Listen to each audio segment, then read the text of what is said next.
Every year, tens of thousands of Tibetans gather in Bodh Gaya, India, to celebrate their wisdom tradition in a 10-day ceremony of prayers and chanting for universal peace.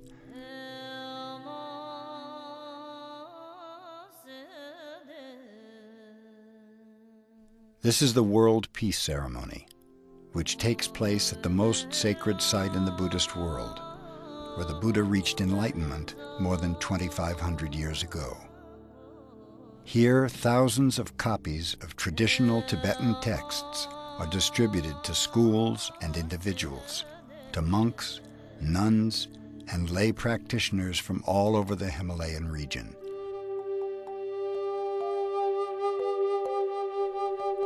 Over the last 18 years, over 2 million books have been given away here, representing the largest gift of books in human history.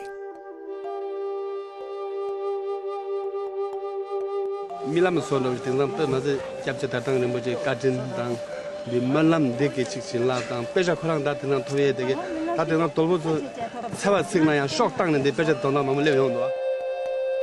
The Tibetan Aid Project is dedicated to supporting this crucial effort to restore Tibetan culture, which came perilously close to extinction in the last century.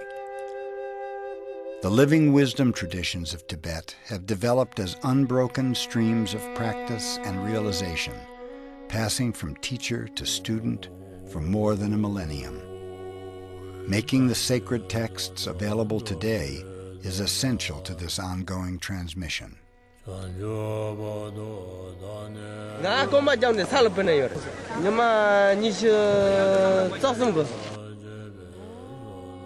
Wrapped in its splendid isolation and mountain beauty, Tibet was an ideal setting to evolve a way of life focused on spiritual transformation rather than material gain or worldly power. Guided by the sublime teachings of the Buddha, the Tibetan people cultivated and maintained a civilization based on profound insight and devotion to the welfare of all beings. The fruits of this ancient civilization were almost completely lost in 1959 when Tibet was invaded and destruction swept through the country. Tens of thousands of Tibetans, including many great spiritual teachers and practitioners, fled into exile. Fewer than 15 out of more than 6,000 monastic and teaching centers were not razed or severely damaged. The Tibetans lost everything: their loved ones, their land, their traditions, and their beloved teachers. They have done their best to rebuild in exile, but to this day their economic and educational resources remain extremely limited. Books in Tibet have traditionally been considered to be sacred. They're treated with the same reverence as great works of art. They're never stepped over or put on the ground. In the past, because of the painstakingly slow process of copying books by hand or from woodblocks, texts were extremely rare and were reserved for the sole use of scholars and advanced monastic practitioners. Today, with modern technology, the Tibetan Aid Project and its sister organizations have been able to make these valuable teachings available on a much wider scale than ever before. No other organization is working to preserve Tibet's sacred literature in this way. In fact, some of the texts being given away at this ceremony are not available at any price anywhere else in the world. This gentleman is going to carry his hometown because his life he never saw Pajuna Paramita, only he heard in monasteries, but this time he got just free. The book distribution project is also helping to democratize education in the Himalayan region and to re-establish Tibetan libraries in exile. Thanks to the availability of these treasured texts, literacy has been increasing across all segments of Tibetan society, especially among women.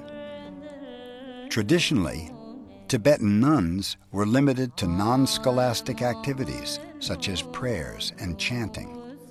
Today, nuns are studying philosophical texts. For the first time, some are earning advanced degrees. Since 1969, the Tibetan Aid Project has been supported by donations, staffed by volunteers, and led by the vision of founder and Tibetan Lama Tartang Tulku. Over the course of several decades of quiet, sustained effort, a few dozen committed volunteers have provided essential resources for hundreds of thousands of Buddhist practitioners and helped to rejuvenate hundreds of libraries throughout the Himalayan region. The donors and volunteers who make this project possible are working together towards a common goal of bringing greater peace and understanding into the world. They share a vision with the people of Tibet to transcend national boundaries and religious distinctions and to preserve, strengthen, and transmit the universal values of compassion and wisdom, not only for the benefit of the Tibetan people, but for all humanity. You can help. Thank you.